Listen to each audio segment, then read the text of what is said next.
Kazakhstan's defense budget for 2024 is over 550 billion tenge, with an additional 100 billion tenge allocated for 2025.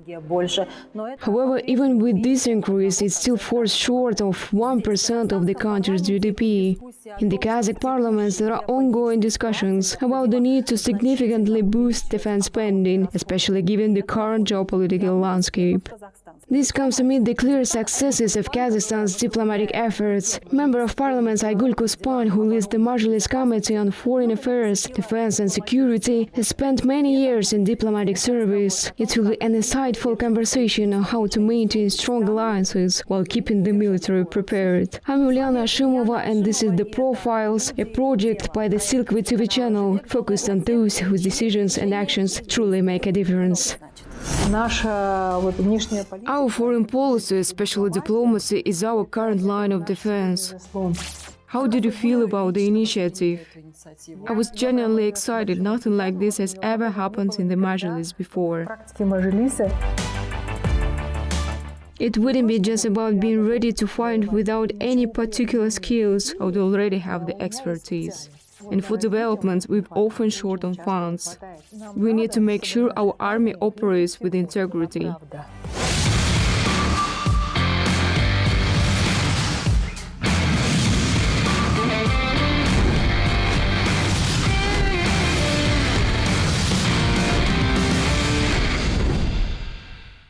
Aigul Kuspan, member of Mazhilis, the lower chamber of Kazakhstan's parliament, and chairperson of the Committee on International Affairs, Defense and Security. She spent over 20 years working in Kazakhstan's Ministry of Foreign Affairs.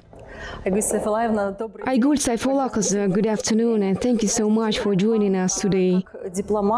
Since you are a diplomat and a member of the Mazhilis, the chair of a key parliamentary committee, I'd like to start with a fundamental question. It's clear that choosing between building strong, friendly ties with other nations and enhancing counter-defense capabilities isn't a simple decision. It's not an either-or situation. There has to be a balance. In your view, what does that balance look like for Kazakhstan? Striking a balance is important, but some things naturally take precedence. Our prudent and peace-oriented diplomacy, as well as our multi-vector approach to foreign policy, should always come first, paving the way ahead of the defense matters. Defense capacity is about the ability of our military, our country, and our people to protect our territory, independence, and sovereignty. But this only comes relevance when the conflict has already erupted. When war breaks down, martial law is declared, or mobilization is called. That's when strict legal measures come into play. But by then, diplomacy and foreign policy have already reached their limits. So for me, diplomacy and foreign policy come first, with defense capacity as a secondary priority.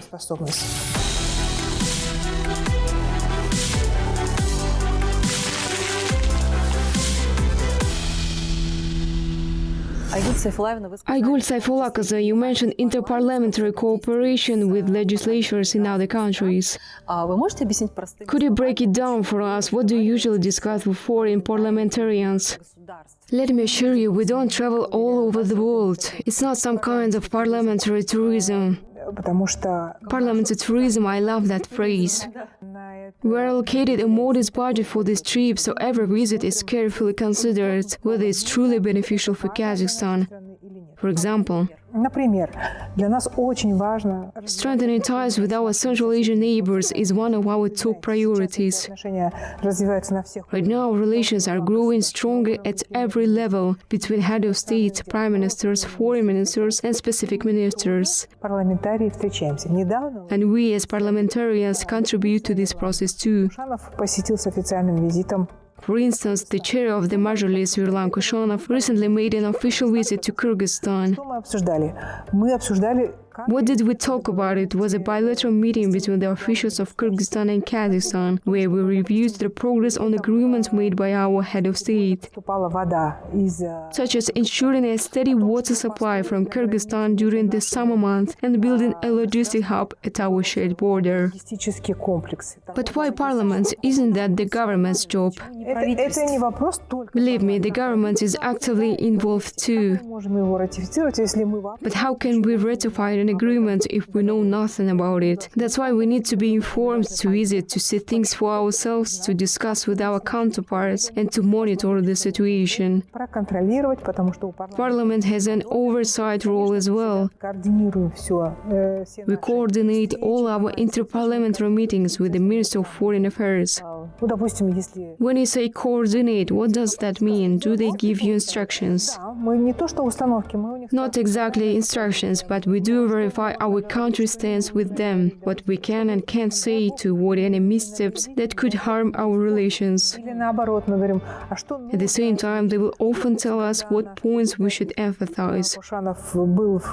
For example, when our chair, Aigul Kuspan, visited South Korea, he raised the issue of quotas for Kazakh labor migrants. Right now, we have a visa-free regime with South Korea, so many of our citizens travel there. But when their visas expire, some end up staying illegally, working without rights, insurance, or any legal protections. Why was it on the speaker? In South Korea, Parliament plays a key role in these matters. They can push for resolutions or at least pass our requests along to the government. In this case, the South Korea speaker brought the issue to their leadership. I believe we played a significant role in moving this forward. Concrete negotiations are now underway, things like how many workers will be allowed, what the quotas will look like, whether they will need to learn Korean before going, what kind of medical insurance they will have, and even whether previously deported individuals will be eligible to return. These are technical details, but what's most important is that the political will is there. And I see this as a real contribution, a solid step towards strengthening our relationship. Реальный вклад в наши отношения.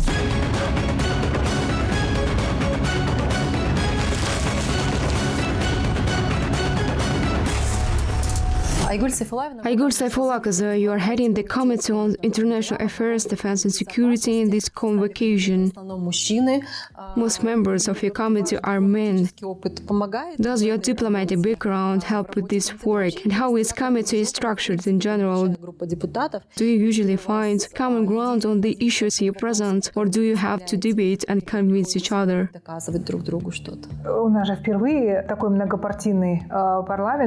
This is the first time when we've had such a multi-party parliament. In the previous convocation, we only had 3 parties.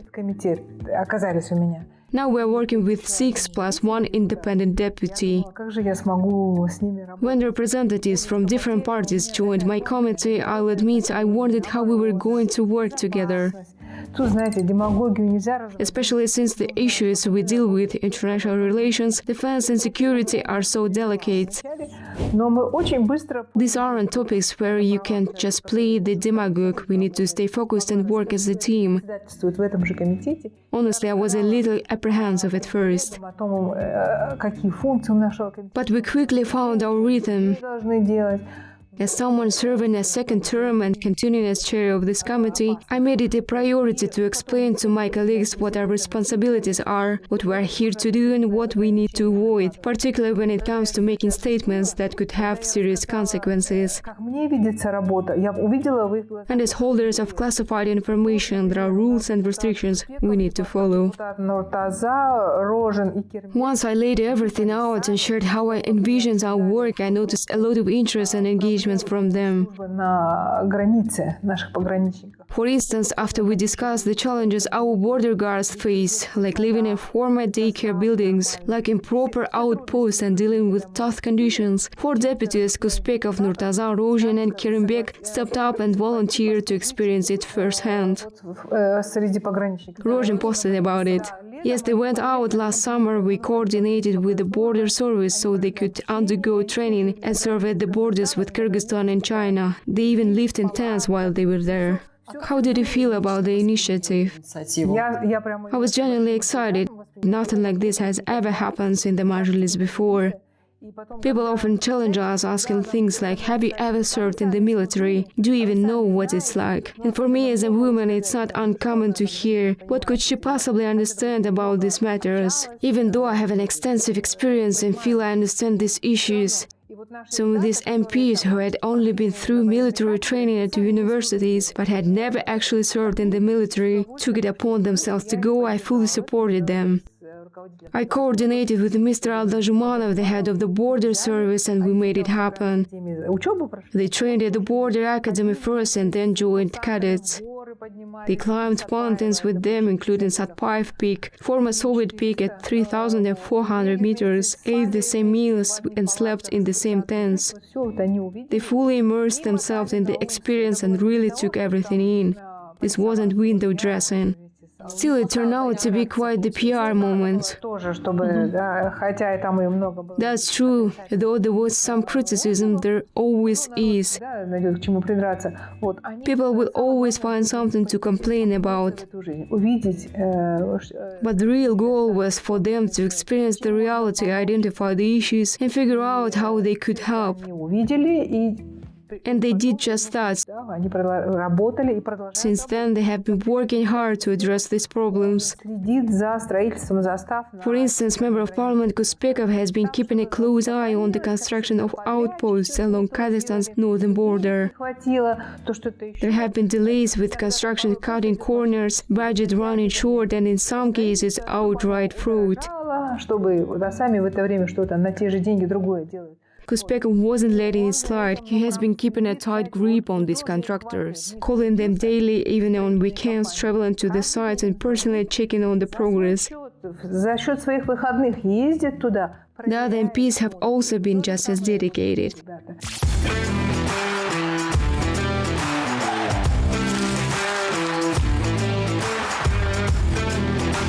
How are the seats in parliament actually assigned? I mean, where people physically sit.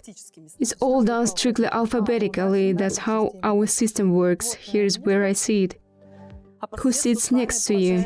Right next to me are all the KS. Aigul Kuspan from my committee sits here, then Aigul Kuspan. He's a well-known lawyer. You've probably heard of him. And over there is Mr. Koshmanbetov from the Respublika Party. So we are the 4 KS in a row. Hopefully Oljas Khayrolaoğlu wouldn't mind if I borrowed his seat. We will discuss your committee's work. Not at all. Have a seat.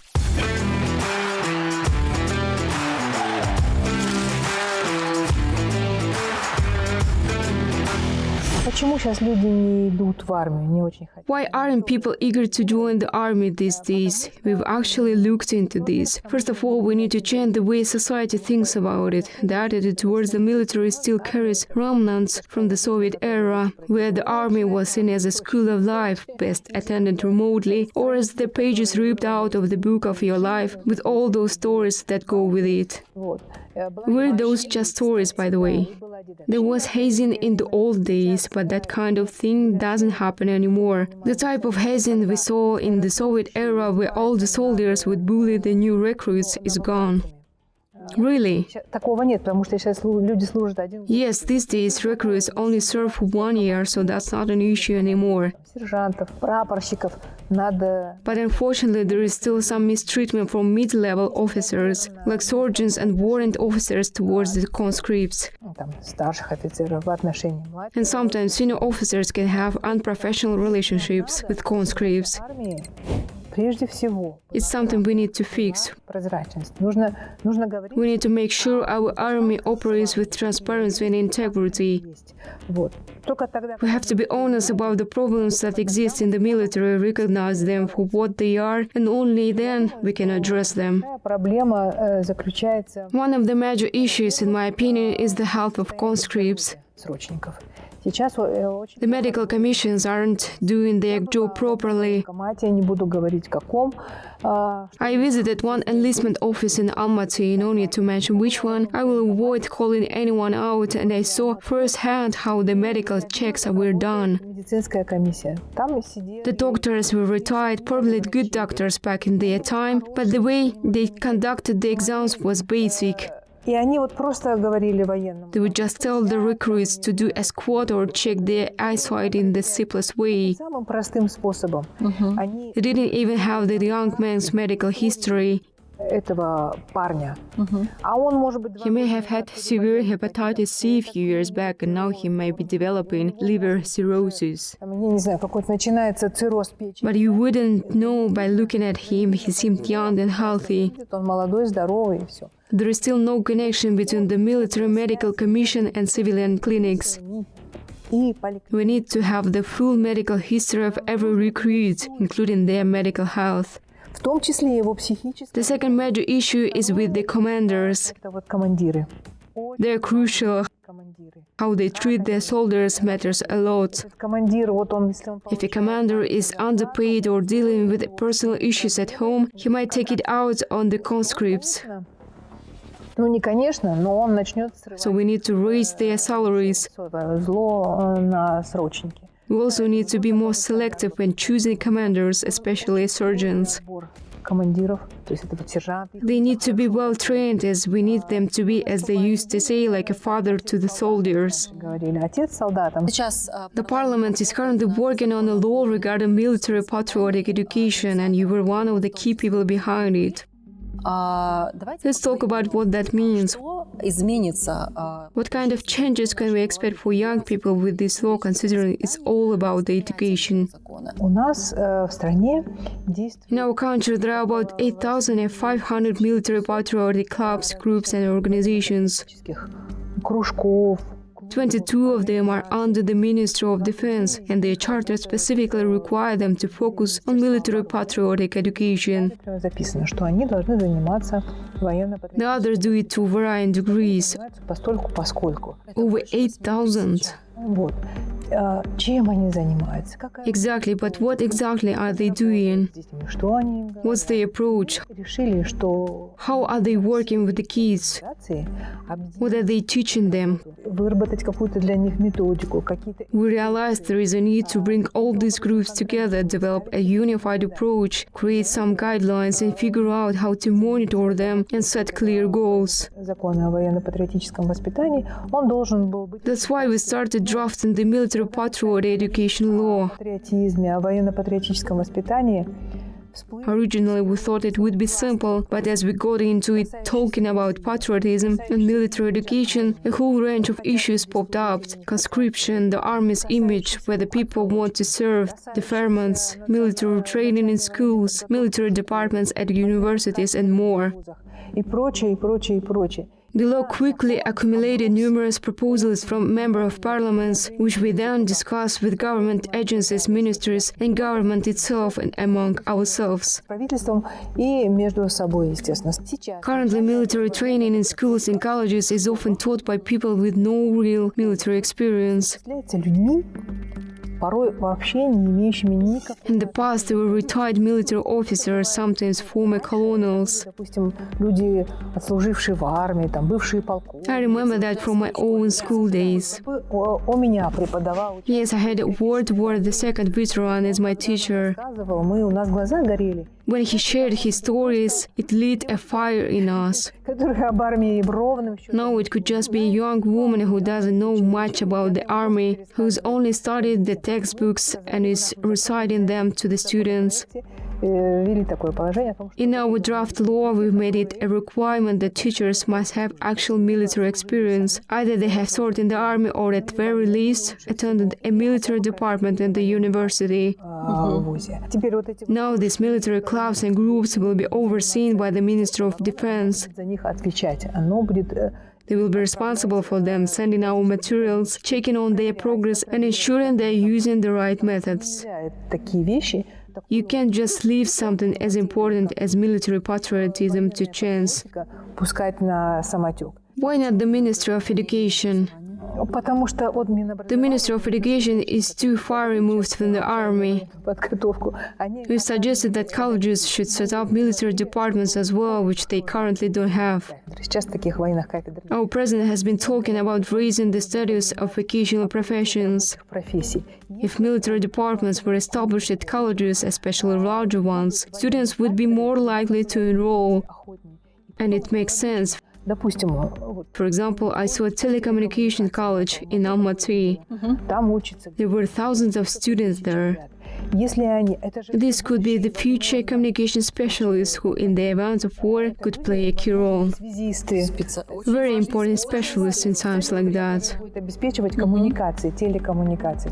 Если они обучают Exactly, they would be the ones ensuring our telecommunication systems work. If the students who are already studying telecommunications also receive military training as part of their curriculum, they will graduate with both a military ID and a military occupational specialty. не знаю, сержант, They could be a sergeant in telecommunications, for instance. нам This would allow us to cover the widest possible range of military occupational specialties. обучалась медучилищу. If war were to break out, as a person who studied nursing, I would already know what to do and how I could help my country. Или я же инженер-связист. То же самое. Or if I were a telecommunications engineer, I would know exactly how I could contribute. При этом не умею. Или у меня есть специальность. It wouldn't be just about being ready to fight without any particular skills. I would already have the expertise. Это вот, знаете, есть There is also another aspect that's aimed at making the army more attractive. You know, there are people who study based on the grants and then they have to work for a certain number of years to repay for their education. человек не отработал We are now offering the option for them to fulfill their obligation by serving in the army. в армию. И за So in just 1 year they will serve, get a military ID and be freed from the work obligation. от отработки. It's a win-win. Замечательно. How does the government feel about this initiative? I mean, the reasoning behind the work obligation makes sense too. Specialists are needed and there are specific regions where they should be working. Да, Yes, as far as I know, the government is on board, though I'd need to double-check that, but personally, I believe. So there haven't been any debates about this. у нас We've already had discussions. As I remember, the government has given in the green light. However, there is one idea they haven't fully approved yet, the proposal to introduce military departments in colleges. колледжах.